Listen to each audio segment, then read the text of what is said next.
களங்கிடும் மகனே வருவாயா, இயேசு அழைக்கின்றார். கண்ணீர் துடைப்பார், மார்போடு சேர்ப்பார், மாறாது அன்பு நம் இயேசு. கண்ணீர் துடைப்பார், மார்போடு சேர்ப்பார், மாறாது அன்பு நம் இயேசு. இயேசு கிறிஸ்துக்குள் பிரியமானவர்களே, அருமை ஆண்டவர் இயேசு கிறிஸ்துவின் பரிசுத்தமுள்ள திருப்பெயரிலே நல்வாழ்த்துக்கள் நல்வாழ்த்துக்கள். இந்த விடுதலை நேர நிகழ்ச்சி வழியாக நம்மை சந்திக்க செய்து நம்மோடு கூட பேச விரும்புகிற அருமை ஆண்டவரை போற்றுவோம், புகழுவோம், நன்றி கூறுவோம். எல்லா மக்களுக்கும் நற்செய்தி செல்லப்பட வேண்டும் என்பது தான் அவருடைய விருப்பம், திருவிழம், இயக்கம். அதனால்தான் இந்த மாதா தொலைக்காட்சியை அமைத்து நடப்பித்து வருகிறார். அடியான்களையும் இதில் நற்செய்தி சொல்லும்படியாக செயல்பட்டு கொண்டிருக்கிறார். அவருடைய திருவிழத்துக்கு நம்மை ஒப்புக்கொடுக்கலாம். அவருடைய வார்த்தை நமக்கு விடுதலை, வாழ்வு, ஆசீர்வாதமாக இருக்கிறதே. கடந்து வரலாம். அன்பின் ஆண்டவரே, இந்த மாலை வேலைக்காக உமக்கு கோடான கோடி தோத்திரங்களும் துதிகளும் ஆராதனைகளும் ஏறெடுக்கிறோம். எங்களோடு கூட பேச வேண்டும் என்று விரும்புகிற அன்பு ஆண்டவரே, நீர் பேசும் உம்முடைய வார்த்தை எங்களுக்கு வாழ்வும் விடுதலையும் ஆசீர்வாதமாய் கடந்து வரட்டும். ஆண்டவரே பேசும், உம்முடைய பிள்ளைகள் கேட்கிறோம். ஆமேன், ஆமேன். பிரியமானவர்களே, அருமை ஆண்டவர் அந்த தெய்வீக திருவெளித்தின் வழியாய் நம்மோடு கூட பேசுகிறார். இறை வார்த்தை வழியாக நம்மோடு கூட பேசுகிறார். வாழ்வளிக்கின்ற வார்த்தைகளாக, விடுதலை அளிக்கின்ற வார்த்தைகளாக இருக்கிறது.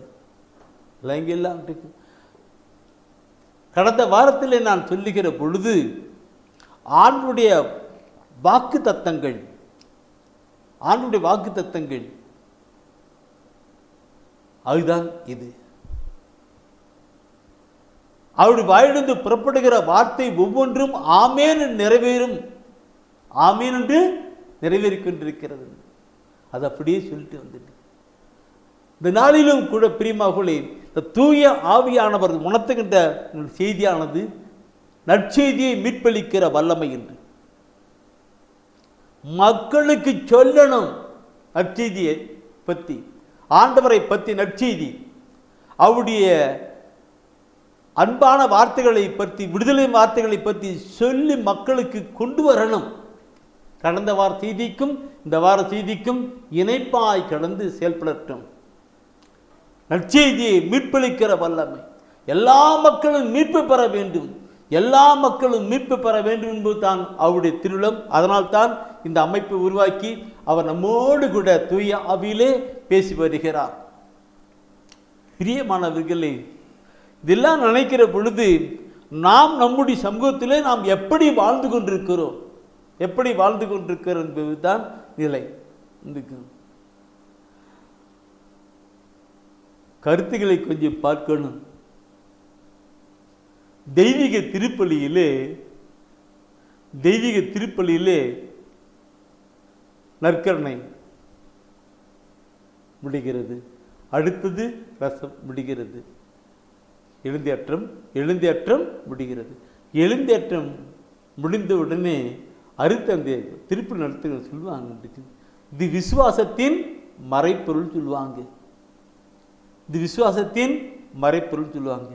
அப்போ நாமெல்லாம் என்ன சொல்லுவோம்?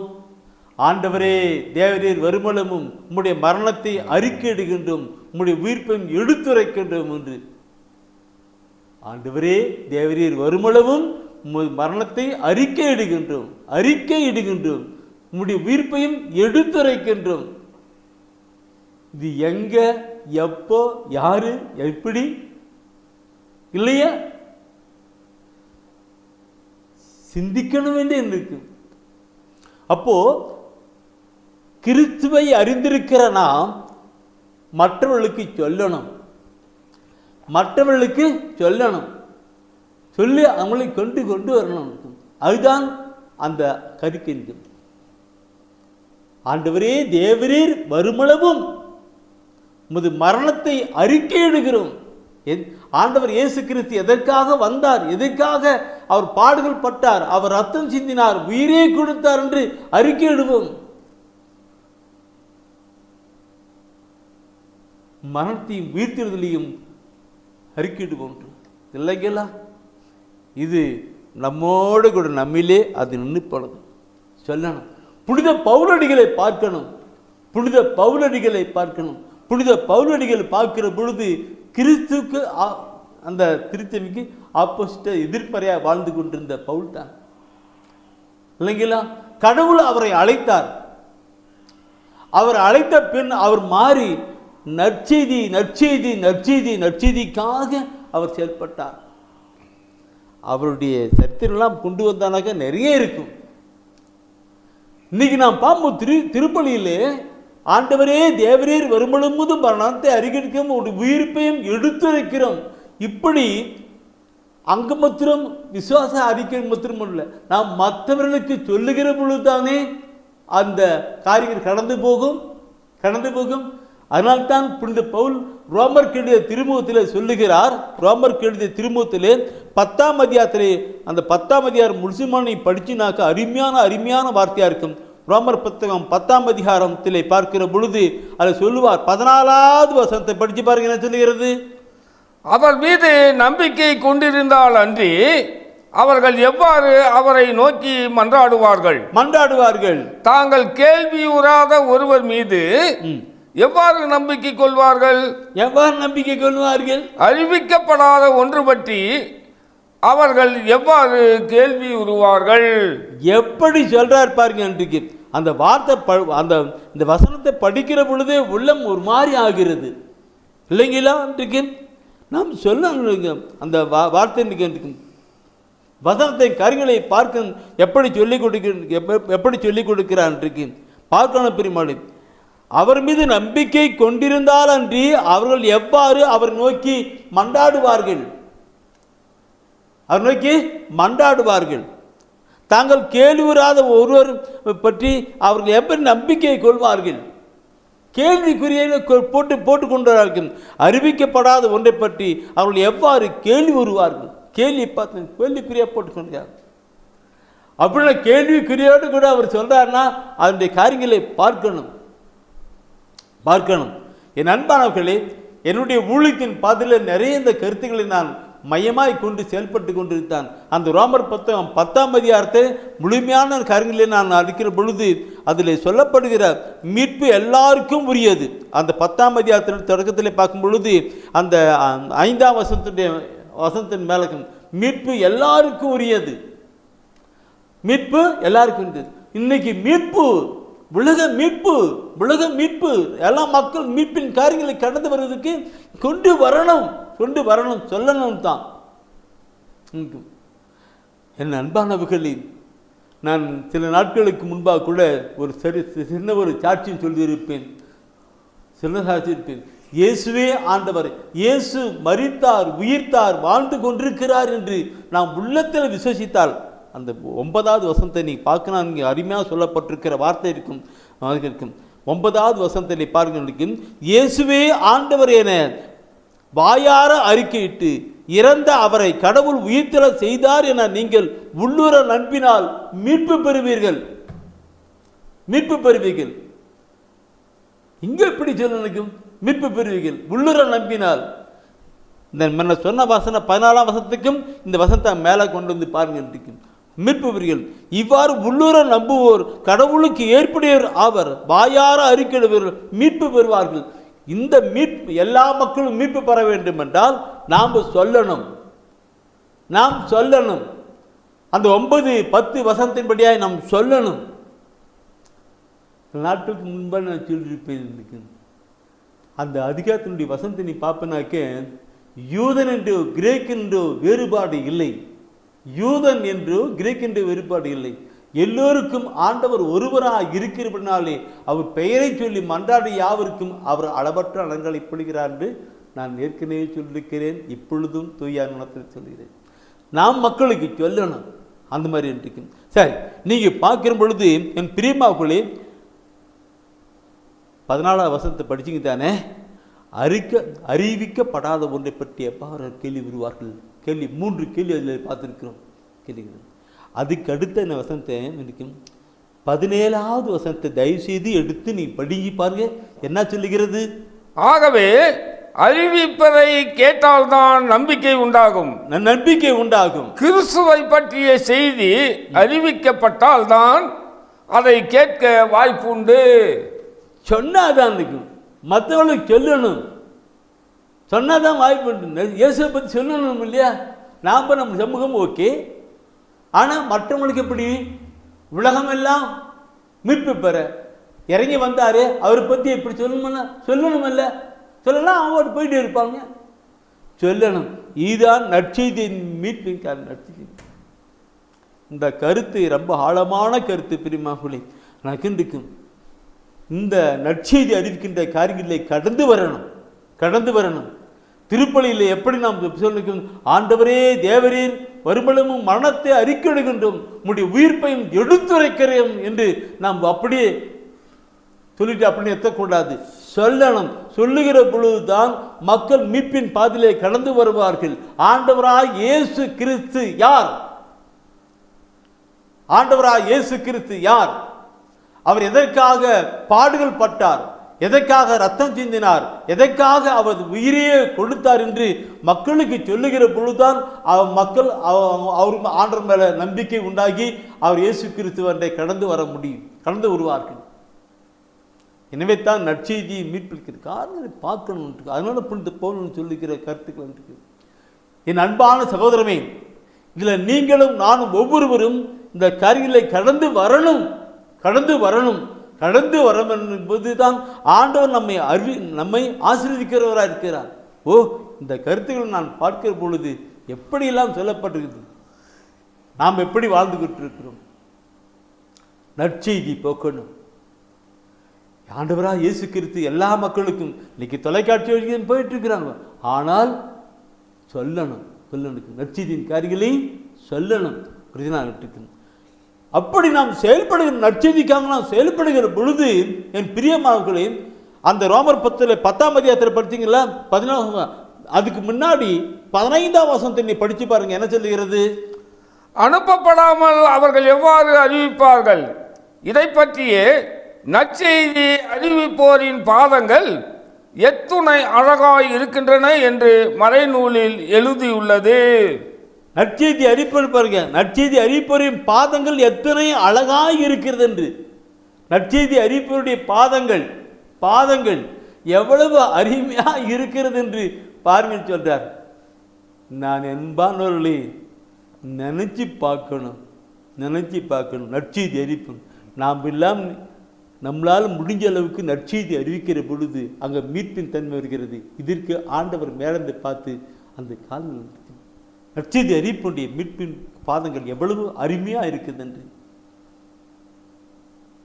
அறிவிப்போரி நற்செய்தி அறிவிப்போரி சும்மா வாயில அங்கே திருப்பலி வேலை சொல்லிவிட்டு போகிறது மாத்திரம் இல்லை, மக்களுக்கு சொல்லணும். இயேசுவை அறியாத மக்களுக்கு சொல்லணும். அப்படி சொல்லுகிறவருடைய பாதப்படிகள் எவ்வளவு அருமையாக இருக்கிறது என்று நான் சொல்லப்படுகிறது. இந்த வசனத்தை அருமையாக பாதப்படி எவ்வளவு அருமையாக இருக்குன்னு சொன்னார் இல்லைங்களா? இந்த வசனத்தை ஏசியா புத்தகத்திலே பார்ப்போம் என்றால் அதில் மிக அழகாக சொல்லப்பட்டிருக்கிற வார்த்தை உண்டு. ஏசியா புத்தகம் 52ஆம் அதிகாரம் 7வது வசனத்தை படித்து பாருங்க. அதில் சொல்லப்படுகிற வார்த்தை எப்படி இருக்கிறது என்று.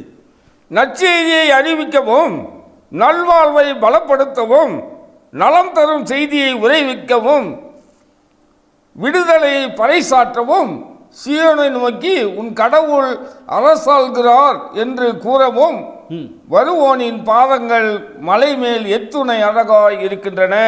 எத்தனை அழகாய் இருக்கின்றன. அந்த ஒவ்வொரு வசனத்தையும் படித்து அந்த வசனத்தை அப்படி ஏசியா 52 படிச்சிருக்கீங்க. அந்த 7வது வசனத்தில் அந்த 7வது வசனத்தை அப்படியே நீங்கள் ஒவ்வொன்றும் படித்து பாருங்க. எப்படி அவர் சொல்லியிருக்கிறார் இருக்கு, எப்படி சொல்லியிருக்கிறார் பார்க்கணும் இருக்கும்.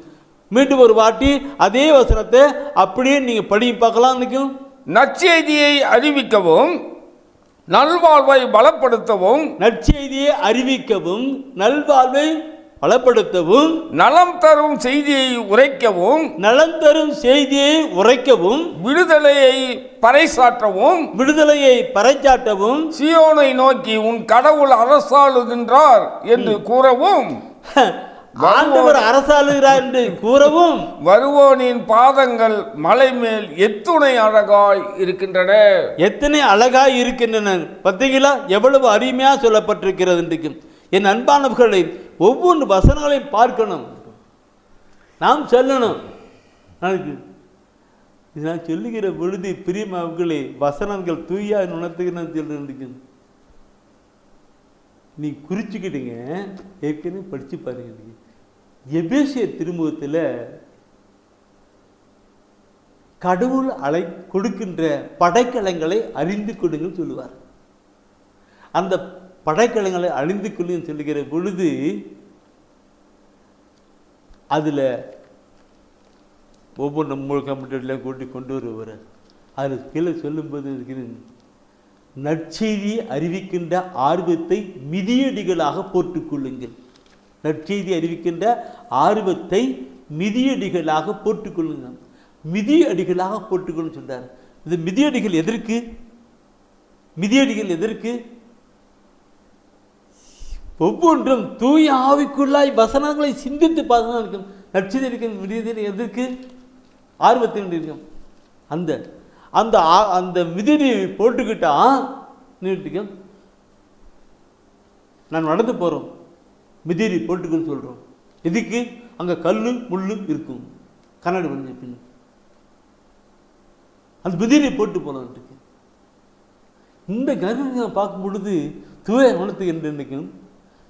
திருப்பாடலை பார்ப்போம், நீங்கள் சிங்கத்தின் மீதும் பாம்பின் மீதும் நடந்து போவீர்கள், இளஞ்சிங்கத்தின் மீதும் இளம் பாம்பின் மீது நடந்து போவீர்கள், அது ஒன்றுமே அடங்காது சொல்வார். சிங்கம் பாம்பு என்னது? சிங்கம் என்பது என்ன? பிசாசு. பாம்பு என்பது பிசாசு இல்லைங்களா? கர்ஜிக்கும் சிங்கம் போல வருமானம் இருக்கும், பாம்பு சொல்லி இருக்கும், இளஞ்சிங்கத்தின் மீது இருக்கும். அதன் மீது நடந்து போவீங்க, அது ஒன்றுமே பண்ணாதுன்னு. ஏன்? மிதியடியை போட்டிருக்கிறீங்க, மிதிரியை போட்டிருக்கிறீங்க. நற்செய்தி அந்த ஆர்வத்தை மிதிரியை போட்டிருக்கிறீங்க. முன்ன சொன்ன அந்த அழகு அந்த பாதங்கள் எவ்வளோ அருமையாக இருக்கின்றதுன்னு இந்த மிதியடியை போட்டிருக்கணும். நற்செய்தி அறிவிக்கின்ற ஆர்வத்தை மிதியடியை நாம் போட்டிருக்கணும். போட்டிருக்கிற போது தான் அந்த பாதங்கள் இருக்குது. முன்ன சகோதரர் படித்தார் இல்லையா? ஏசாயா 52 படித்தார் இல்லைங்களா? எல்லா வசனத்திற்கு இப்படி ஆண்டவர் தான், அவர்தான், அவர்தான், அவர்தான் என்று பறைச்சாற்றணும். அப்படி பறைச்சாற்றுடைய பாதங்கள் எவ்வளவு அருமையாக இருக்குன்னு சொல்ல. என் அன்பானவர்களே, இதெல்லாம் நாம் பார்க்கணும். நாம் எல்லாம் ஆதியிலிருந்து எல்லாம் கிறிஸ்துவா இருப்போம். இப்போ புதுசாக வந்துருவங்கன்னு கேட்டுருக்கோம். நாம் இருக்கோம். புனித பவுல படிகள் பண்ணும்போது நற்செய்தி சொல்லுகிற பொழுது அந்த எப்படி சொன்னார், நற்செய்தி சொல்லுகிற பொழுது அவர் எப்படி சொன்னார், ஒரே வேக்கம் இருக்கும், ஒரே வேக்கத்தன்மை சொல்றாங்க. ரோமர் புத்தகத்தை எடுத்து நீ படிப்பீங்களானாக்க, ரோமர் புத்தகத்தில் எடுத்து முதல் அதிகாரத்திலே, ரோமர் புத்தகத்திலே முதல் அதிகாரத்திலே அவர் சொல்வார். என்ன உணர்ச்சி வசோட கூட சொல்றாரு பார்த்தீங்கன்னா, முதல் அதிகாரத்திலே 16வது வசனத்தை முதல்ல தயவு செய்து படிங்க. நற்செய்தியை முன்னிட்டு வெட்கப்பட மாட்டேன், வெட்கப்பட மாட்டேன், ஏனெனில் அது கடவுளின் மீட்பளிக்கும் வல்லமை, முதலில் யூதருக்கும் அடுத்து கிரேக்கருக்கும், அதாவது நற்செய்தியை நம்பும் ஒவ்வொருவருக்கும் அந்த மீட்பு உண்டு. என்ன அருமையான வார்த்தை! நற்செய்தி முன்னிட்டு வெட்கப்பட மாட்டேன், ஏனெனில் அதுவே கடவுளின் மீட்பளிக்கும் வல்லமை, அதுவே மீட்பளிக்கலுமை. அந்த ஆண்டவராகிய மீட்பராம் இயேசு கிறிஸ்துவை பற்றிய அறிவிப்பு தான் நற்செய்தி. அறிவிப்பான அது கடவுளின் மீட்பளிக்கிற வல்லமை, மக்களை மீட்பு கொண்டு வர்றதுக்கு, பாவத்திலிருந்து, பாவத்தின் அடிமைத்தனத்திலிருந்து, பிசாசின் கொடிய வேதனையிலிருந்து கொண்டு வருவது நற்செய்தி. அதை குறித்து வெட்கப்பட மாட்டேன்னு சொல்றார். இதை கேட்டுக்கொண்டிருக்கிற என் அன்பான சகோதரமே, நான் அதான் துவக்கத்திலே சொன்னேன், திருப்பலியிலே இருக்கும், திருப்பலியிலே அங்கே அப்படி விடுதோடு மட்டுமல்ல, நாம் ஒவ்வொரு நாளும் நம்மளால் முடிந்ததை நாம் செயல்படுத்த கடந்து வரணும் கடந்து வரணும். அப்பொழுதுதான் அந்த மீட்பராம் இயேசு கிறிஸ்து இந்த உலகத்துக்கு வந்து எதுக்காக விட்டுருக்காங்க? அன்னை மரியாள் மீட்பராம் இயேசு கிறிஸ்து எதுக்காக கொடுத்தாங்க இல்லைங்களா? அப்படிப்பட்ட மீட்காரியங்கள் எல்லாம் கடந்து வருவதற்கு அதுதான் நற்செய்தியை கொண்டு வரணும்.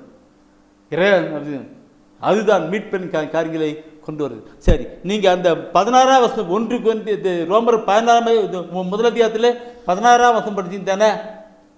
அதுல சொல்லப்பட்டது மீட்பளிக்கும் வல்லமை, கடவுளுடைய மீட்பளிக்கும் வல்லமை என்று. அடுத்தது 17ஆவது வசனத்தை நீங்க படிச்சு பாருங்க, என்ன சொல்லுகிறது? அந்த 17ஆவது வசனத்தை நீ படிப்பீங்கன்னா அதுல சொல்லப்படுகிற அருமையான ஒரு வார்த்தை இருக்கும். ஏனெனில் நேர்மையுடையவர் தம் நம்பிக்கையால் வாழ்வு அடைவர் என மறைநூலில் எழுதியுள்ளது அல்லவா?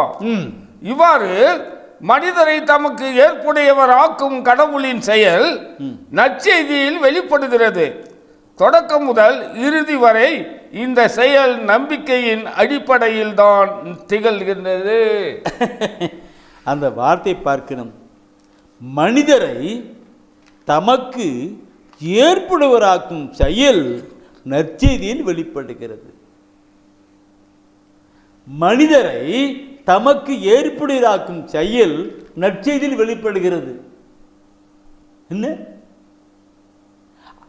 ஆண்டவர் பரிசுத்தர், ஆண்டவர் பரிசுத்தர்.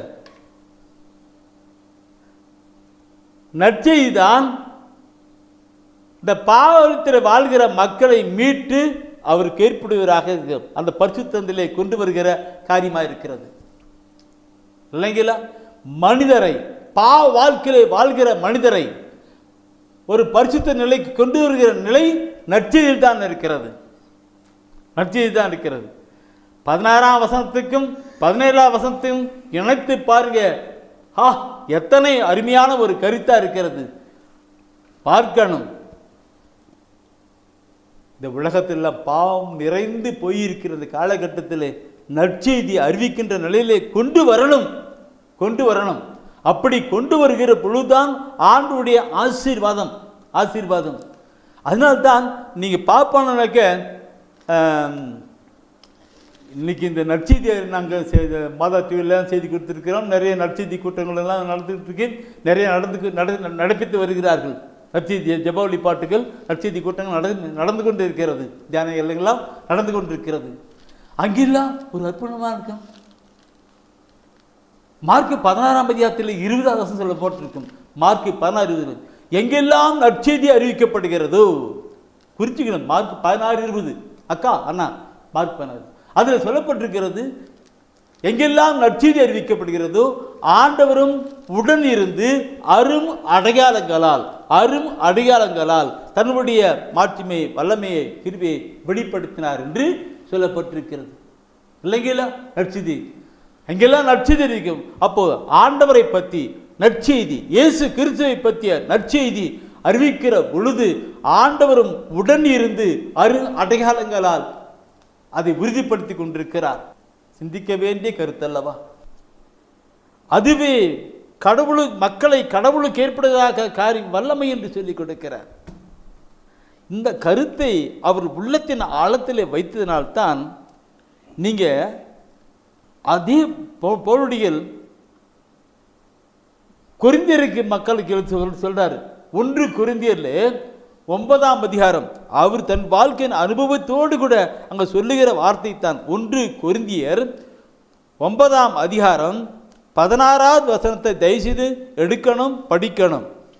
நான் நற்செய்தியை அறிவிக்கிறேன் என்றாலும் அதில் நான் பெருமைப்பட ஒன்றுமில்லை. இதை செய்ய வேண்டிய கட்டாயம் எனக்கு உள்ளது. நற்செய்தியை அறிவிக்காவிடில் ஐயோ எனக்கு கேடு. ஐயோ உங்களுக்கு கேடு. பாருங்க, அந்த 16 நான் நற்செய்தியை அறிவிக்கிறேன் என்றால் அதில் நான் பெருமைப்பட ஒன்றும் இல்லை. இதை செய்ய வேண்டிய கட்டாயம் எனக்கு உள்ளது. நற்செய்தி அறிவிக்கவிட்டால் ஐயோ எனக்கு கேடு. இந்த கருத்தை புனித பவுலடிகள் சொல்லி கொண்டு வரார்னா எத்தனை உள்ளத்தின் ஆழத்தில் இருந்து அவர் பலப்பட்டு சொல்லி கொண்டிருப்பாருன்னு பாருங்க. எனக்கு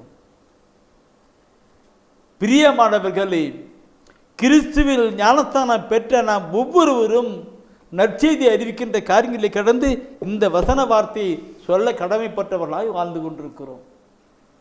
அதுதான் நான் திருப்பள்ளி சொன்னது. சொல்லணும். நான் நற்செய்தி அறிவிக்காவிடில் நிற்கிறேன் என்றால் அதில் பெருமிடம் இல்லை.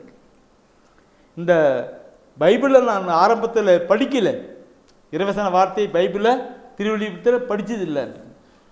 அந்த பைபிளை வாங்கி நான் ஆரம்பத்தில் எங்கள் அருத்தந்தை ஜான் ஜோசப் இறந்துட்டார். அவர் என்கிட்ட ஃபாதர் இன்னைக்கு ஆண்டவர் நடிச்சுப்பிடியான்னு பைபிள் இருக்காப்பான்னு கேட்டார். இல்லைன்னு சொன்னேன். போய் பைபிள் படின்னு சொல்லிட்டு ஒரு பைபிள் வந்து என்கிட்ட கொடுத்து பிளஸ்ஸிங் பண்ணி அனுப்பினார்.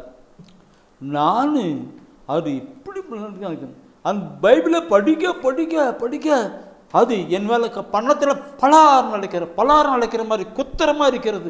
இப்படிலாம் இருக்கு. நாம் எங்கே வாழ்ந்து கொண்டிருக்கிறோம், எப்படி வாழ்ந்து கொண்டிருக்கிறோம் என்பதெல்லாம் உணர முடியுது. ஓ மை காட், அந்த ஒரு உணர்வுகளும் எண்ணங்களும் தான் இன்னைக்கு இருக்கும். புனித பவுலுக்கு அப்படிப்பட்ட ஒரு நிலையில் தான் இருக்கும். அதனால் தான் அவர் சொல்லிட்டு இருக்கிறார்கள், நற்செய்தியை முன்னிட்டு அந்த நிலையை நான் சொல்லிக் கொடுக்க வைக்கப்பட மாட்டேன், அதை மீட்க கொண்டு வரார். நான் நற்செய்தியை அறிவிக்கிறேன் என்றாலும் அது என் மேலே வந்து கொடவை சொல்லப்பட்டிருக்கிறது. அவர் புனித பவுலடிகள் சொல்லிருக்க, நான் சொல்லியிருக்கிறேன். நாம் ஒவ்வொருவரும் அது சொல்லணும் இருக்கும். அதுதான் தெய்வீக திருப்பலியில் நான் ஆரம்பத்திலே கருத்தை நான் சொல்லிக் கொடுத்தேன். ஆண்டவரே தேவரே, வெறுமலும் உங்களுடைய மரணத்தை அறிக்கையிடுகின்றோம், உங்களுடைய உயிர்ப்பையும் எடுத்து வைக்கிறோம் என்று இல்லைங்களா? சொல்லணும், சொல்ல கொண்டு வரணும், எதுவாய் பண்ணணும். சரி, அந்த 16வது வசனத்தை நீ படிச்சுட்டு எனக்கு அடுத்தது 17வது வசனத்தை நீ பார்ப்பீங்கன்னா அந்த 17வது வசனத்தினுடைய காரியங்கள் மிகவும் அழுத்தமாக இருக்கும். 17வது வசனத்தின் வார்த்தைகள் இருக்கும். இதை நானாக விரும்பி செய்தால் எனக்கு கைமாறு உண்டு. நானாக விரும்பாவிட்டாலும் இது என்னிடம் ஒப்படைக்கப்பட்டுள்ள பொறுப்பாக இருக்கிறது. என்ன வார்த்தை எப்படி பண்ணும்? நானும் எனக்கு கைமாறு உண்டு செய்யணும். கைமாறு உண்டு. இந்த கைமாறு உண்டு, பொறுப்பாக இருக்கிறது. ரெண்டும் கருத்து பார்க்கணும். கருமையாக என் அன்பானவர்களே, நான் பெருமைக்காக புகழ்ச்சிக்காகவும் இன்னும் சொல்லலை. எல்லாம் அவருடைய மகிமைக்காக நான் சொல்லுகிறேன். என்னை கடவுள் அழைத்த அந்த ஊழியத்தெல்லாம் நடத்துகின்றார்கள். அப்போது என்னோடு கூட சகோதரர் ஆரம்பத்திலிருந்து என்னோடு கூட அது 2 பேர் அப்போன்னு சொல்கிற மாதிரி அவர் என்னோட கூட கடவுள் தானே அழைச்சி அனுப்பிட்டு இருந்தார். அதுக்குன்னா போகின்றது நற்செய்தியில் அதுக்கிட்ட அங்கங்கே போயிட்டு இருப்போம். என்னோட கூட நற்செய்தி பண்ணியிருப்பாங்க. நான் சொல்லுகிற பொழுது தயவுசெய்து எடுத்து நீங்கள் அப்புறம் படித்து பாருங்க. பிலிப்பியர் 4ஆம் அதிகாரத்தில் 3வது வசனம் சொல்லப்பட்டிருக்கும்.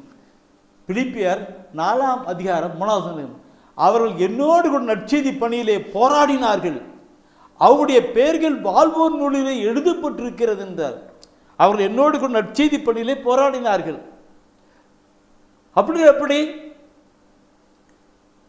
நற்செய்தி பண்ணி போராடினார்கள், அவருடைய பெயரை வாழ்வு நூலில் எழுதப்பட்டிருக்கிறது. எப்படி சிந்திக்கணும் அல்லவா?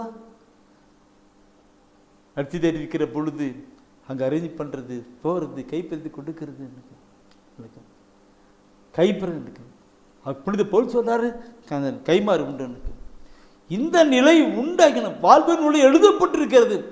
மக்கள் சாதாரணமாக வர முடியாது. நட்சி தெரிவிக்கின்ற காலத்துக்கு அறிந்துக்கிறதுக்கு கடவுளுடைய கிருபையின் கடை இந்த வரலாறு தான் இருக்கும். இன்னைக்கு அப்படிப்பட்ட நிலையில என்ன தான் இருக்கும். எபிரேயர்ல நாம் பார்க்கிற பொழுது சொல்லப்படுகிற கருத்து தான் நற்செய்தியை அறிவிக்கணும். அதுக்கென்ற கைமாறு ஆண்டவர் தானே கொடுப்பார். அது நம்மால் விழுந்த கடமை. அது செய்யவே இல்லை, அது ஐயோ பாவம் என்கிற நிலையிலே ஓடிவிடும். பிரியமானவர்களே, சரி, இந்த கருத்தை நான் கொடுத்து நான் இந்த வசனத்தில் ஒவ்வொன்றும் பார்க்கும் பொழுது பைபிள் எப்படிலாம் சொல்லப்பட்டிருக்கிறது, நாம் எப்படி வாழ்ந்து கொண்டிருக்கிறோம். இன்னைக்கு எல்லா மக்களுக்கும் நற்செய்தி அறிவிக்கப்பட வேண்டும் என்கிற அவருடைய திட்டத்தினால்தான் இந்த செய்தியை தொலைக்காட்சியிலே ஒவ்வொருவருக்கும் உணர்வு உண்டாகட்டும். அவரையெல்லாம் நற்செய்தி அறிவிக்க கடந்து வரட்டும். நற்செய்தி அறிவிக்கிறவர்கள் இன்னும் இன்னும் அதிகமாக நற்செய்தி அறிவிக்கட்டும். இறையரசை பற்றி நற்செய்தி எல்லா இனத்தாருக்கும் எல்லா மக்களுக்கும் உலகமெங்கும் அறிவிக்கப்படட்டும் என்று சொல்லித்தான் ஆண்டவர் இந்த நாளிலே இப்படிப்பட்ட ஒரு செய்தியை கொடுக்க செய்திருக்கிறார். ஓ மை காட் ஜீசஸ், அவருக்கே தோத்திரம். அவர் என்ன சொன்னறாரோ அதுதான் இருக்கும். நீங்கள் 1 கொரிந்தியர் படிச்சீங்க, 1 கொரிந்தியர் 9ஆம் அதிகாரத்தில் படிச்சேன், 16-17 வசனம் படித்தேன். அப்படியே திருப்பி 15ஆம் அதிகாரத்தில் 2வது வசனத்தை எடுங்க. அது 1 நானும் எடுக்கிறேன். 15ஆம் அதிகாரத்தில் 2வது 1-2 வசனம் கூட படிக்கணும். அருமையாக இருக்கும், அருமையாக இருக்கணும். 15ஆம் அதிகாரத்தில், சகோதர சகோதரிகளே, உங்களுக்கு நான் அறிவித்த நற்செய்தியை நினைவுறுத்த விளைகிறேன். அதை நீங்களும் ஏற்றுக்கொண்டீர்கள், அதிலே நிலைத்தும் நிற்கிறீர்கள். நான் உங்களுக்கு அறிவித்த நற்செய்தியை நீங்கள் உறுதியாக பற்றி கொண்டிருந்தால் அதன் வழியாக மீட்பு அடைவீர்கள். இல்லையேல் நீங்கள் கொண்டிருக்கும் நம்பிக்கை பொருளற்றதே. என்ன அந்த 1-2 வசனத்தை அப்படி பிரதர் படிச்சுட்டார். இல்லைங்களா சகோதர சகோதரி, உங்களுக்கு நான் அறிவித்த நற்செய்தியை நிலைத்திருத்த இன்னைக்கு நடக்குது, அது விளைகிறேன்னு சொல்லிட்டு அன்னைக்கு புனித பவுல் சொன்னத வார்த்தை இன்று இந்த நாளிலே ஆண்டவர் நமக்கு சொல்லிக் கொடுக்கிறார். நற்செய்தியின் காரியங்களை கொண்டு போகணும் இருக்கு. என் நண்பர்களே, இது நான் நினைக்கிற பொழுது உள்ளத்தின் ஆழத்திலிருந்து நினைச்சு பார்ப்பேன். படிப்பறிவில்லாத பேதுரு அவர் பிரசங்கம் பண்ணுகிறார். அவர் பிரசங்கம் பண்ணுகிற பொழுது 3000 மக்கள் 5000 மக்கள் என்று மீட்பின் பாதையிலே கடந்து வந்தார்கள் என்று தெய்வீக திருவிழித்தில் நாம் பார்க்கிறோம். படிப்பறிவில்லாத பேதுரு. நான் இந்த இறைவசனம்லாம் வாசனை படிக்கும் பொழுது அப்படி பார்த்து படிப்பறிவில்லாத பேதுரு பிரசங்கம் 3000 மக்கள் 5000 மக்கள் உள்ளம் குத்தப்பட்டா அங்கே ஆண்டவருக்கு தான்.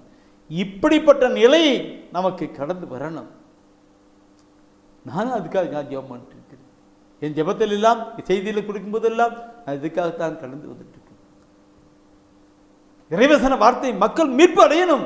அதுதான் தெய்வ நற்செய்தி. ஏதோ பெருமைக்காக புகழுக்காகவோ அல்ல, கதையோ கட்டுரையோ போன கதையோ நாய் கதையோ சொல்லக்கூடாது. இறைவசன வார்த்தைகள், மீட்பளிக்கிற இறைவசன வார்த்தைகளை எடுத்து அதை அப்படியே கொண்டு போகிற பொழுது உள்ளம் குத்தப்பட்டவர்களாக அங்கே மனம் மாறுகின்ற காரியங்களாக இருக்கணும். இதுதான் அந்த மீட்பிலே அவர்கள் ஒவ்வொரு நாளும் பைபிளை படித்து கடந்து வருகிற பொழுது நடக்கணும். இது ஆண்டுடைய திருவிழமாக இருக்கிறது. ஓ மை காட் ஜீசஸ், என் அன்பானவர்களே, நற்செய்தி சொல்லணும். நற்செய்தி அறிவிக்கின்ற காரியங்களை வைத்து நாம் அதிகமாக செயல்படணும். இறைவசன வார்த்தைகள், அந்த இறைவசன வார்த்தைகள் போகிற பொழுதுதான் எல்லாம் பைபிளை பார்க்கிறோம். நாம் இன்றைக்கு ரோமர் புத்தகம் 10ஆம் அதிகாரத்திலே குறிச்சுக்கிடுங்க. ரோமர் புத்தகம் 3ஆம் அதிகாரம் 10 முதல் 18 வசனத்தை படிக்கிற பொழுது அதில் பாவத்தின் நிலை, வாழ்க்கையிலே உலகம் வாழ்ந்து கொண்டிருக்கிறது என்று அப்படி ஒரு பட்டியலா இருக்கும். 3ஆம் அதிகாரத்திலே 10ஆம் வசனத்தில் பார்க்கும் பொழுது 10 பாவத்தின் நிலை எப்படி வாழ்ந்துக்கிட்டான். இப்படிப்பட்ட மக்களை மீட்பதற்காகத்தான் ஆண்டவராக இயேசு கிறிஸ்து பாவிகளுக்காக இந்த உலகத்துக்கு வந்தார். பாவிகளுக்காக இந்த உலகத்துக்கு தந்தையாம் கடவுளால் அனுப்பப்பட்டு வந்தார்.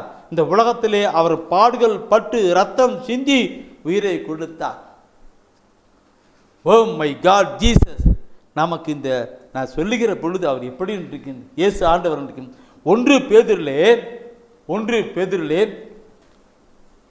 1 அதிகாரத்திலே 18-19 வசனம் சொல்லப்பட்டிருக்கும். 1 பேதுருவிலே 1 அதிகாரத்திலே 18-19 வசனம் சொல்லப்பட்டிருக்கும். என் அன்பானவர்களே, வாழ்க்கையிலே பாவத்திலே அடிமையா இருக்கிறவர்களுக்கு ஆண்டவர் கொடுத்த விலை என்ன?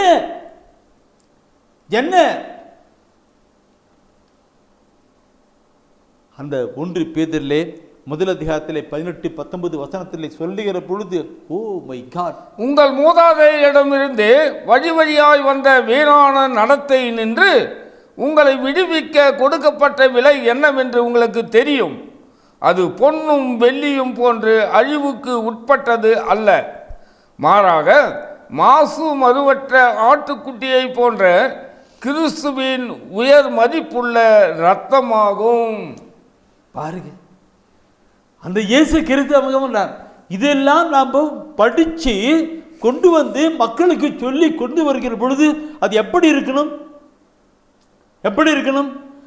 கொண்டு வரணும். இந்த வார்த்தை அந்த நிலை வருகிற பொழுது தான் மக்களுக்கு எல்லாருக்கும் கொண்டு வரணும். பாவத்தின் லிஸ்ட், இந்த பாவத்தின் லிஸ்ட் அப்படியே அந்த ரோமர் சொல்லப்பட்டிருக்கும். இப்படிப்பட்ட வாழ்க்கை வாழ்ந்து ஆசீர்வாதம் இல்லாமல் கவலையும் கண்ணீரும் துக்கமும் வேதனையும் இருக்கிறது.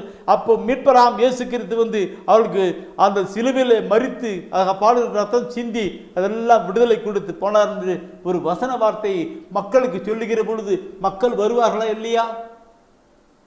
கண்ணீரோடு கூட இருக்கிறவர்களுக்கு, கவலையோடு கூட இருக்கிறவர்களுக்கு, நோயோடு கூட இருக்கிறவர்களுக்கு, வியாதியோடு இருக்கிறவர்களுக்கு, பாவத்தின் அடிமைத்தனத்தை வாழ்ந்து பலவிதமான நிலையிலே சோதனையோடு இருக்கிறவர்களுக்கு ஆண்டவராக இயேசு கிறிஸ்துவை பற்றி அறிவிக்கிற பொழுது ஆண்டவராக இயேசு கிறிஸ்துவனுடைய பாடுகளும் ரத்தங்களும் இப்படி ஏன் சிந்தனார் என்று சொல்லுகிற பொழுது அவர் வருவார்கள் இல்லையா? சொல்லணும் சொல்லணும் சொல்லணும். அதுக்காக நற்செய்தியை மீட்பளிக்கிற வல்லமை இறைய அந்த எல்லா மக்களுக்கும் பகனுட்டு தான் அவருடைய வல்லமை. Oh my God. 1 தீமோத்தேயு 2ஆம் அதிகாரம் எடுங்க. 1 தீமோத்தேயு 2ஆம் அதிகாரம் எடுங்க. அந்த 2ஆம் அதிகாரத்தில் 4வது வசனம். 1 தீமோத்தேயு 2ஆம் அதிகாரத்தில் 4வது வசனத்தை நீங்கள் எடுப்பீர்களானால் அதில் சொல்லப்படுகிற வார்த்தையை பார்க்கணும்.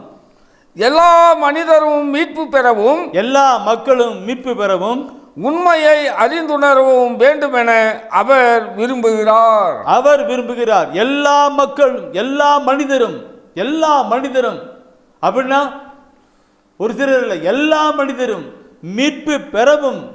அதுக்காக தான் நாங்கள் வந்தார் இல்லையா? மீட்பு பெறவும், உண்மையை அறிந்துணரும், உண்மையை அறிந்துணரும் வேண்டும் என்று அவர் விரும்புகிறார். அவர் எல்லா மக்கள் மீட்பு பெற உண்மையை இறைவசன நற்செய்தி காரியங்களே அவர் விரும்புகிறார். அவர் விரும்புகிறார். அவர் விரும்புகிறார். அந்த காரியங்களை நாம் கொண்டு போகணும்.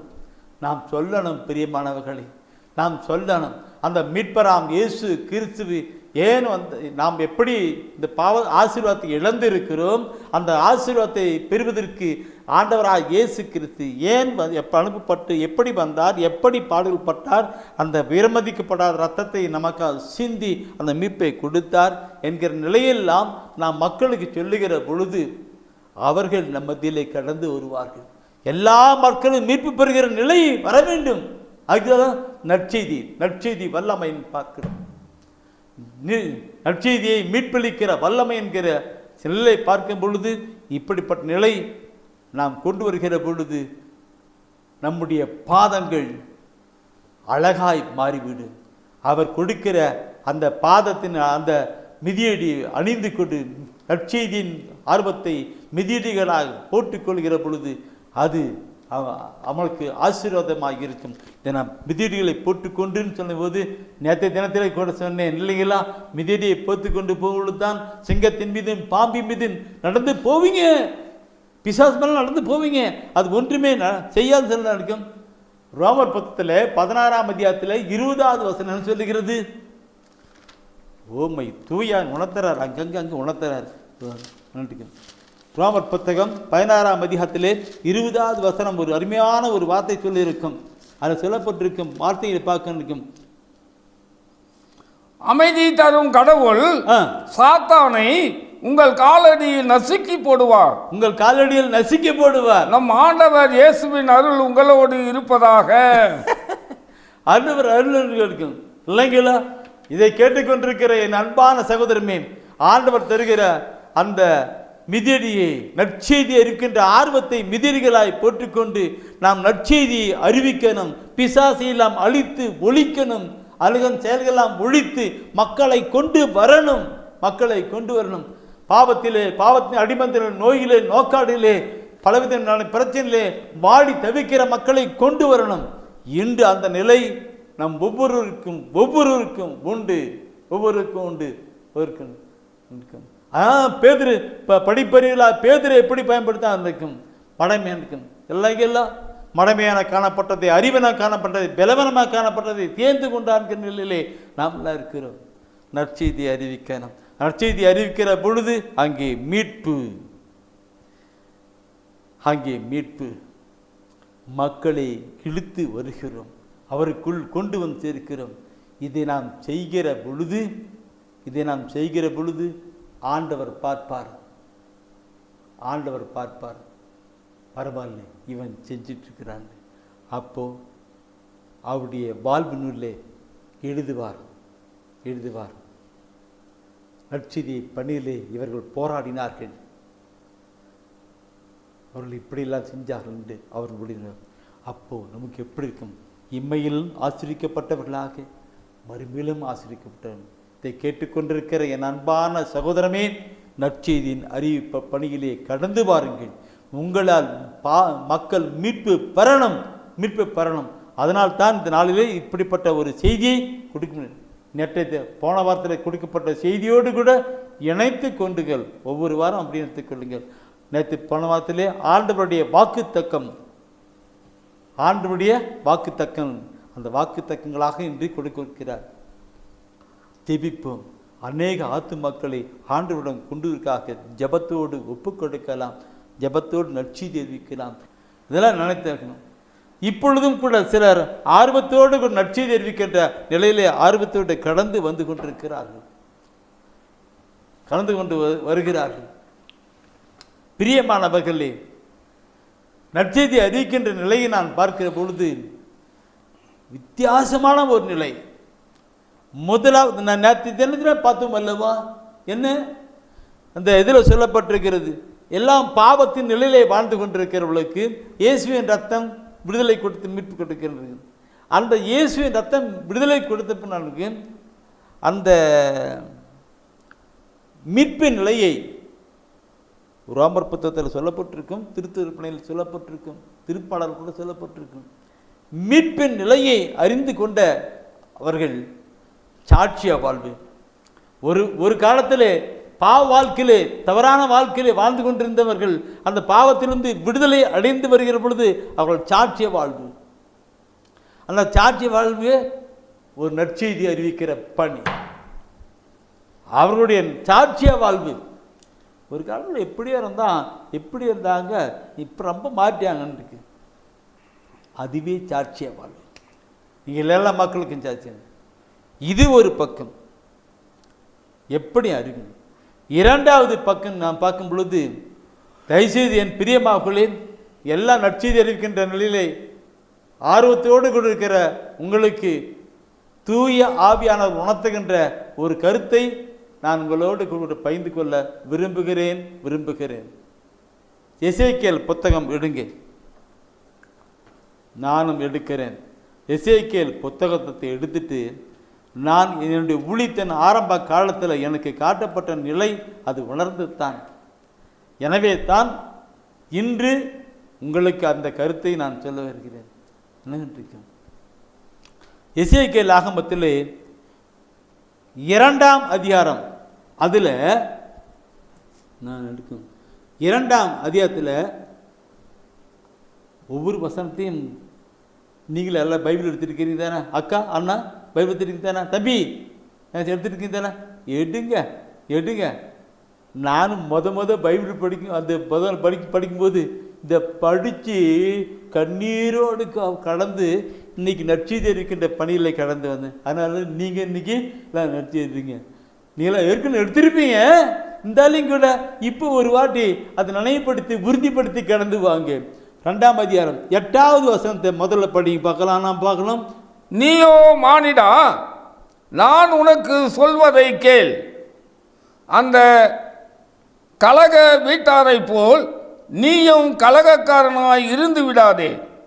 உன் வாயை திறந்து நான் உனக்கு தருவதை தின்றுவிடு என்றார். உன் வாயை திறந்து, இந்த வார்த்தையை எனக்கு படித்த உடனே, உன் வாயை திறந்து நான் உனக்கு தருவதை தின்று விடுன்னு சொன்னார். என்னத்தை தின்றது? அடுத்த வசனத்தை படிங்க.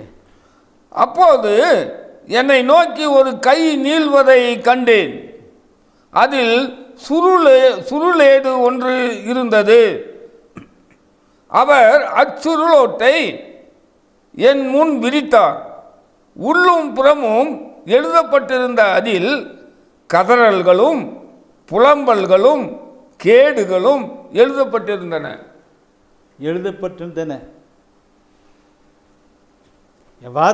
அந்த 9ஆம் வசனம் சொல்லுகிறது, அப்பொழுது என்னை நோக்கி ஒரு கை நீள்வதை கண்டேன். அதில் சுருளோடு இருந்தது. சுருள் எடுதான் இது சாப்பிட்டு. ஓ மை காட், சுருள் இருக்கு. இதுல எல்லாமே இருக்கிறது. வாழ்க்கையில இருக்கிற எல்லா காரியங்களும் இருக்கிறது. அது நான் போன வாரத்தில் சொல்லிட்டு இருக்கிறேன் இல்லைங்களா? எல்லாமே இருக்கிறது. பிளஸ் மைனஸ் எல்லாமே இருக்கிறது. இந்த சிறுலட்டை அப்படி கொடுக்கிறார். ஒரு கை நீளுவதை கண்டேன், அது ஒரு சுருளிட இருந்தது. சரி, இப்போ 3ஆம் அதிகாரம் எடுங்க. அதுக்கு அடுத்து அப்படி கண்டினியூ தான். அது 3ஆம் அதிகாரம் எடுங்க. அந்த 3ஆம் அதிகாரத்தில் அப்படி ஒவ்வொரு வசனமாக படிக்கணும். அப்போ எடுங்க, ஒவ்வொரு வசனமாக படிப்பான். முதல் வசனத்தை படிங்க. அவர் என்னை நோக்கி, மானிடா, நீ காண்பதை தின்றுவிடு. இச்சுருளேட்டை தின்ற பின் இஸ்ராயேல் வீட்டாரிடம் போய் பேசு என்றார். இந்த சுருளேட்டை தின்று விடு, அப்புறமால போய் பேசுன்னு சொன்னார். அப்படி என்ன அர்த்தம்? பைபிளை நல்லா படி, பைபிளை படிச்சு நல்லா கொண்டு வந்து வைத்த நிரப்பு, அப்புறமால போய் பேசுன்னு. நான் படிக்கும் பொழுது முட்டி போட்டு ஆண்டவரே கத்தி கத்தி பயன்படுத்த ஆரம்பிச்சுட்டேன். அவர் சொல்றாரு, ஒரு சிறுலட்டை காண்பித்து இதை தின்று வைத்த நெருப்பு, அப்புறமாலை இஸ்ரவேல் மக்களிடம் போய் பேசுன்னு சொல்றார். அடுத்த வசனம் என்ன சொல்லுகிறது? நானும் என் வாயை திறக்க அவர் அச்சுருளேட்டை எனக்கு தின்ன கொடுத்தார். மேலும் அவர் என்னை நோக்கி, மானிடா, நான் உனக்கு தருகின்ற இச்சுருளேட்டை தின்று உன் வயிற்றை நிரப்பு என்றார். நானும் தின்றேன், அது என் வாயில் தேன் போல் இனித்தது. இறைவசன வார்த்தை இல்லைங்களா? திருப்பாளராசிரியர் சொல்ற மாதிரி அது தேன் போல இருக்கு. அப்படியே படிக்க படிக்க அப்படியே தேன் மாதிரி இருக்கு இல்லைங்களா? என் அன்பான சகோதரமே, நற்செய்தி எழுப்பி பார்வையை கொண்டு வந்து பார்க்கணும். எப்படிலாம் சொல்லப்பட்டிருக்கு. முதல்ல பைபிளை படித்து இறைவன் தெய்வீக திருவிழத்தை முழுசுமா படித்து கடிச்சு கிடிச்சு கொண்டு வரணும். அதை படிக்க ஆர்வத்தை கொண்டு வரணும் சொல்லி கொடுக்கிறார். அதுக்கு அடுத்து வசனத்தை படித்து பாருங்க என்ன சொல்லுகிறது? ஏனெனில் புரியாத பேச்சும் கடின மொழியும் உடைய மக்களிடம் அல்ல, இஸ்ராயேல் வீட்டாரிடமே நீ அனுப்பப்படுகிறாய். புரியாத பேச்சும் கடின மொழியும் உனக்கு விளங்காத சொற்களும் கொண்ட பல்வேறு மக்கள் இனங்களிடம் நான் உன்னை அனுப்பவில்லை. அத்தகைய மக்கள் இனங்களிடம் நான் உன்னை அனுப்பியிருந்தாலாவது அவர்கள் உனக்கு செவிசாய்த்திருப்பார்கள். ஆனால் இஸ்ராயேல் வீட்டார் நான் சொல்வதை கேட்க விரும்பாததால் அவர்கள் நீ சொல்வதை கேட்கவும் விரும்ப மாட்டார்கள். அவர்கள் தலைக்கணமும் கல் நெஞ்சமும் கொண்டவர்கள். என்ன வார்த்தை சொல்லி கொடுக்கிறார்! இன்றைய நாள் நடைமுறை வாழ்க்கையில் நடக்கிறதா இல்லையா? அதுக்கு தான் என் அன்பான சகோதரன், நற்செய்தி நல்ல பைபிளை படித்து கொண்டு வாங்க. உங்களால் முடிஞ்சு சொல்லுங்க. ஒரு தனிப்பட்ட மனிதரோடு கூட நீ பேசுங்க. ஆண்டவர் பைபிள் இப்படிலாம் சொல்லியிருக்கிறார். நம்பாளுக்கு சொன்னாலும் அதுதான் சொல்லப்பட்டிருக்கு. மற்ற மக்களோடு பேசுன்னு. என் அன்பானவர்களே, ஊழியத்தின் பாதையிலே இந்த ஊழியத்தில் என்னோடு கூட அநேக சகோதர சகோதரிகள் பணிபுரிகிறார்கள், இணைந்து பணிபுரிகள் என்று நினைக்கின்றோம். அவர்களெல்லாம் பார்க்கின்றோம். ஒரு மருத்துவமனைக்கு போகிறான்னு அவங்க இயேசு பற்றி சொல்கிறாங்க. அந்த இயேசு பற்றி சொல்லிட்டு அவர்களுக்காக உங்களுக்காக நான் ஜெபிக்கிறேன். இயேசு நமக்காக பாடுபட்டார், காயப்பட்டார், ரத்தம் சிந்தினார், அவர் நம்புறவங்களையாக விடுறதில்லை, நான் ஜெபம் பண்ணிக்கிறேன். திருப்பு போயிட்டு அப்போ அவன் கொண்டு வந்தார். ஒரு தனிப்பட்டவங்க. அதே மாதிரி நான் பார்க்குற பொழுது ஒரு இது அந்த அன்பிய குழு இருக்குது. அன்பிய குழு முன்ன தனிப்பட்ட மனிதன், அடுத்தது ஒரு அன்பிய குழு. அந்த அன்பிய குழு நற்செய்தி அறிவிக்கிறதுக்காக நீ கேட்ட இன்னைக்கு நான் படித்த இந்த வாசன வார்த்தை எனக்கு உள்ளத்தில் தோணும் அப்படி பண்ணணும். அதுக்கு அடுத்து இந்த பண்ணிக்கும் ஒரு பங்குல அப்படி இப்படி நற்செய்தியை பகு தனிப்பட்ட தன்னுடைய வாழ்க்கையிலே மாற்றமடைந்து சாட்சிய வாழ்வில் கடந்து வரணும். அடுத்து மற்றவர்களுக்கு சொல்லணும். சிங்கிள் அடுத்து 2-3 பேர் பாருங்க, அவங்களுக்கு ஒரு குழுக்கள் சொல்லணும். இப்படியே நற்செய்தி அறிவிக்கின்ற அவங்க கேட்கணும். அதனால ஆண்டு சொல்லிருக்கிற பார்த்தீங்களா, அவங்க கேட்குறாங்களோ கேட்கலையோ அதை பட்டி விடு, நீ சொல்லுன்ட்டு தான் அங்கே சொல்ல. அந்த 7வது வசனம் எத்தனை அருமையான. இஸ்ரவேல் வீட்டார் நான் சொல்வதை கேட்க விரும்பாததால் அவர்கள் நீ சொல்வதையும் கேட்க மாட்டார்கள். அவர்கள் தரை காணவர்கள். எத்தனை அருமையான ஒரு வார்த்தை பார்க்கின்றிருக்கும், எத்தனை அருமையாக. என் அன்பானவர்கள் சகோதரமே, அந்த 3ஆம் அதிகாரத்தில் இந்த வசந்த படிச்சுதானே அதிகாரத்தை படிச்சுதானே 3ஆம் அதிகாரத்தில் இப்படிலாம் சொல்லிட்டு இருக்கிறனாக்கம், நீங்கள் நான் பயன்படுத்துகிற வார்த்தை, அது சொல்லப்பட்ட வார்த்தையை நான் அனுபவித்து பயன்படுத்துகிற வார்த்தை, அதை நீங்களும் பயன்படுத்துங்க. என்னை விட அதிகமான நிலையில் இருக்கிறவர்கள் உண்டு, அதிகமான நிலைக்கு நான் பெருக்கவில்லை, நீங்கள் இன்னும் அதிகம். அதில் 3ஆம் அதிகாரத்தில் 27வது வசனம் சொல்லுகிற வார்த்தை தான் நான் இந்த நாளிலே பயன்படுத்துகின்ற வார்த்தையாக இருக்கிறது. அந்த கடைசி வசனம், அந்த 3ஆம் அதிகாரத்தில் கடைசி வசனம் தான் நான் இந்த நாளிலே சில பேருக்கு சொன்ன. நான் உன்னோடு பேசும்போது உன் வாயை திறப்பேன், நீ அவர்களிடம் தலைவராகிய ஆண்டவர் கூறுவது இதுவே என்று சொல். கேட்பவன் கேட்கட்டும், மறுப்பவன் மறுக்கட்டும், ஏனெனில் அவர்கள் கலகம் செய்யும் விட்டார்கள். என்ன வார்த்தையை சொல்லிக் கொடுக்கிறார் பாருங்க. இன்றைக்கு இல்லைங்களா, ஆண்டவர் சொல்ல சொன்னாருங்க, ஆண்டவர் சொல்ல சொன்னாருங்க, தெரியான சொல்ல சொன்னாருங்க, தான் சொல்றீங்க. அப்படி நீ சொல்லு, அவன் சொல்றது கேட்டுக்கும். எடுக்க மாட்டான். அந்த வசனம் சொல்லு. இந்த நாளில் பார்க்கிற பொழுது என் நண்பர்களே, நான் பெருமைக்கோ புகழ்ச்சிக்காக சொல்ல ஒரு அல்லது வெறுப்போ பகமைக்காக நான் சொல்லப்படவில்லை. தூய ஆவியான உணர்த்துகின்ற நிலையிலே சொல்லுகின்றேன். நாம் நம்முடைய மக்கள் சமுதாயம் எப்படி இருக்கிறது, இந்த வசன வார்த்தைகளுக்கு எப்படி இருக்கிறதுன்னு தான் பார்க்கணும். நீங்கள் நற்செய்தி தெரிவிக்கிறீர்கள், சோர்ந்து போகாதீர்கள், நீங்கள் எடுத்து பயன்படுத்துங்கள், சொல்லுங்க. ஆண்டவர் சொன்னார்னு சொல்லுங்க. ஆண்டவர் சொன்னார். இன்னைக்கு பைபிளை படிச்ச ஆண்டவர் இதை வெளிப்படுத்தினார், சொல்ல சொன்னார். உங்களை பார்த்து வாழ்க்கையில் வாழ்கிறேன், அவனை பார்த்து பைபிள் இப்படி ஒரு வார்த்தை இருக்கிறது, ஆண்டவர் சொல்ல சொன்னார், செய்யக்கூடாது. சொல்லு. கேட்டால் கேட்கட்டும், கேட்கலாம் போகட்டும்.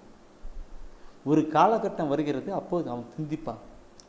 ஒரு நாள் இந்த பிரதன், ஒரு நாள் இந்த சகோதரி இப்படி சொன்னாங்க, அப்படியே அவன் நினைப்பான். அதுக்கு அவன் போகிற பாதையில் இடர்களை வைத்து அப்போ சிந்திக்க வைப்பான், திறந்து வைப்பான். சொல்லு என் நண்பா, அவங்க இதெல்லாம் பார்க்குற பொழுது, நடைமுறை வாழ்க்கையில் பார்க்குற பொழுது எப்படி இருக்கிறது, நீங்கள் எதை இருக்கும் நீங்கள் குறித்து வச்சுக்கிடுங்க. அப்புறமால இந்த வசன வார்த்தையில் குறித்து வச்சுங்க. அப்புறமால படித்து பாருங்க. திருத்துதர் பணியில் கடைசி அதிகாரம்,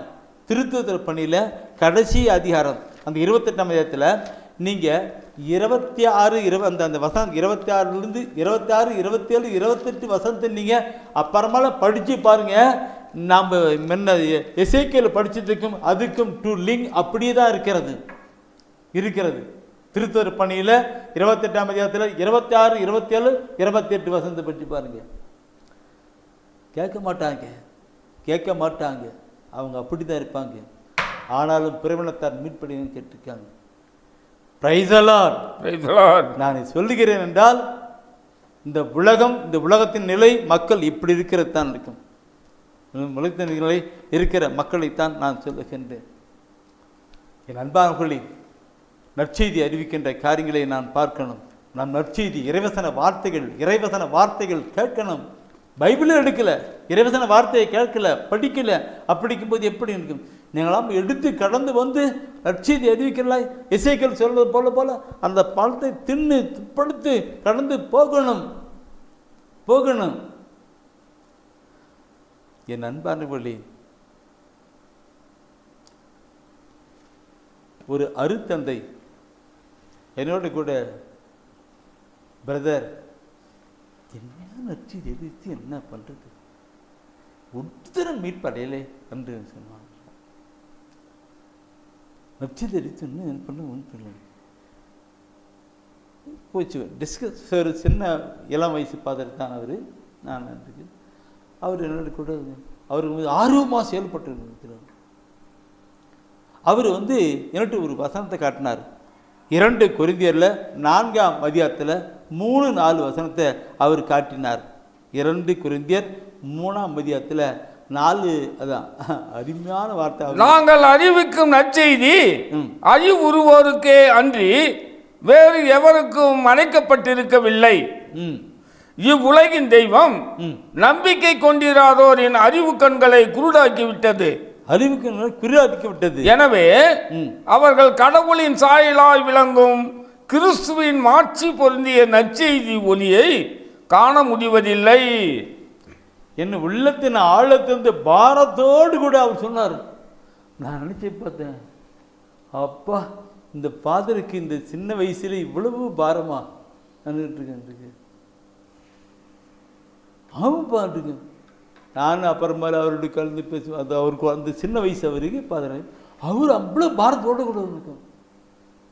ஃபாதர், நீங்கள் நல்ல பைபிள் படிச்சிருக்கிறீங்க, ஒரு ஆர்வத்தோடு கூட இருக்கிறீங்க, நீ சொல்கிறத சொல்லி தருங்க. ஆண்டவர் அதெல்லாம் மேலேருந்து பார்த்து உங்களுக்கு ஏற்பட்ட காரியங்களில் உங்களை ஆசீர்வதிப்பார்.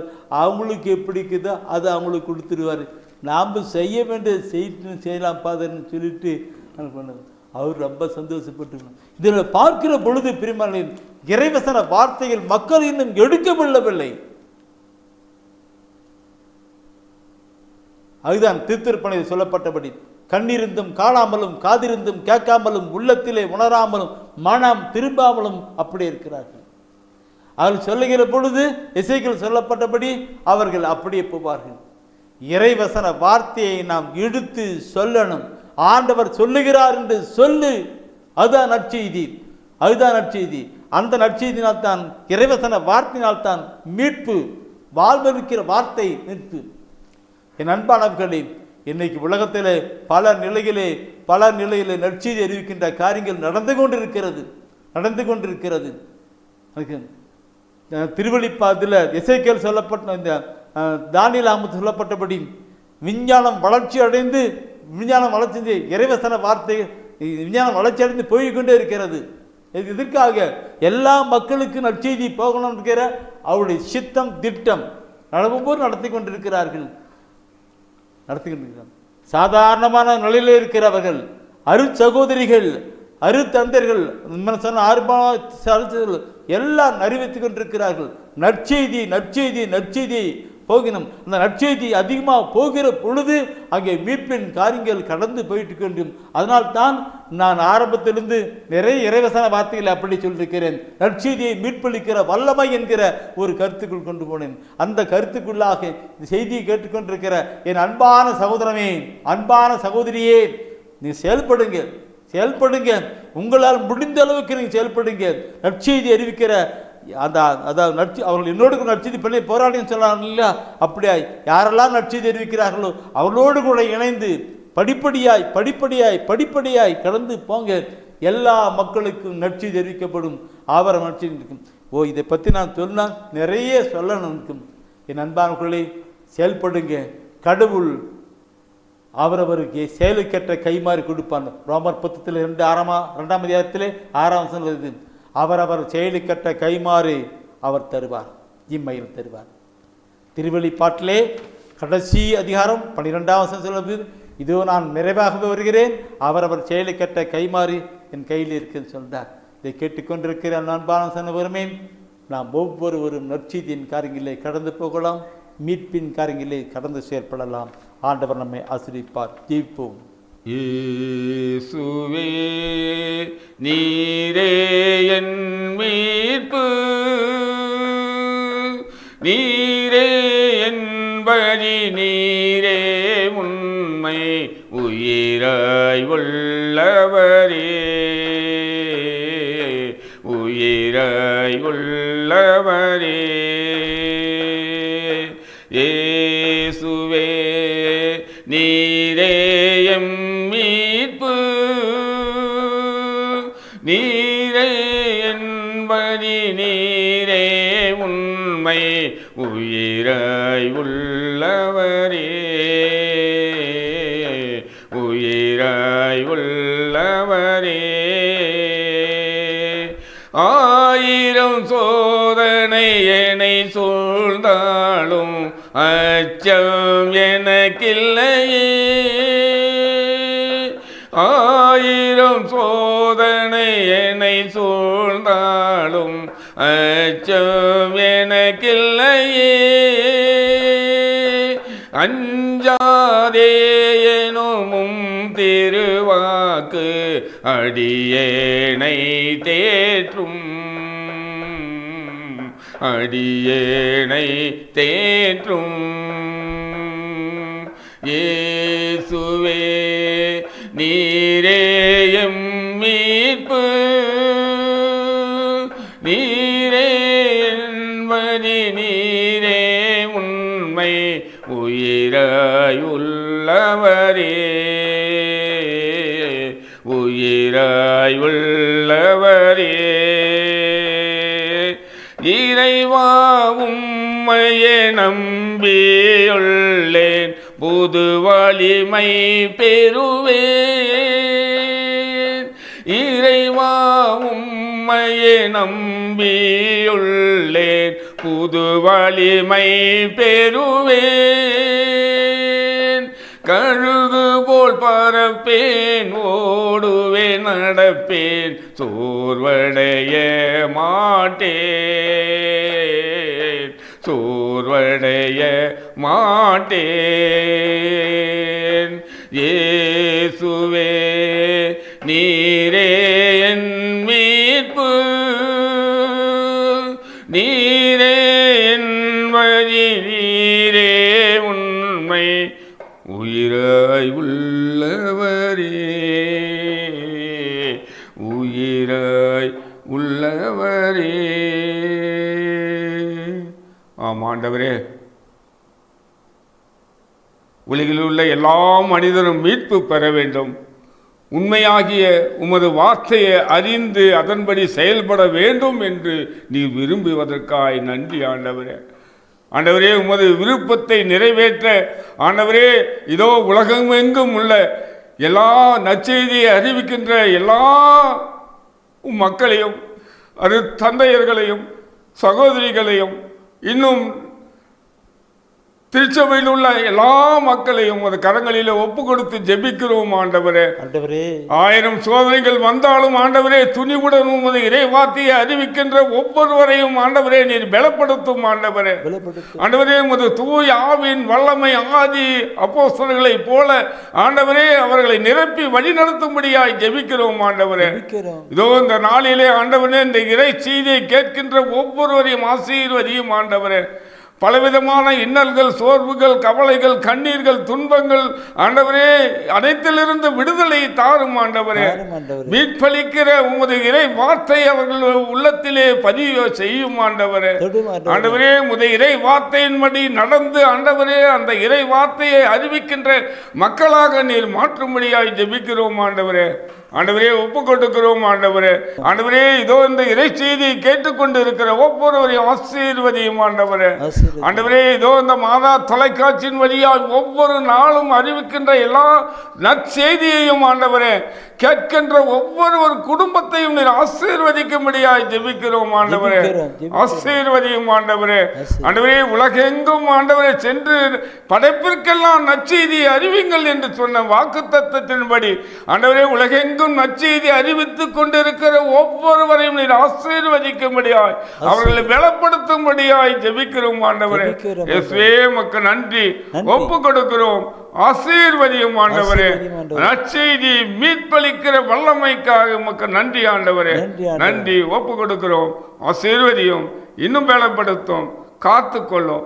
எங்கள் அருமை இயேசுவின் ஈடு இணையற்ற அற்புத பெயரிலே ஜெபிக்கிறோம் எங்கள் நல்ல பிதாவே. ஆமேன், ஆமேன், ஆமேன்.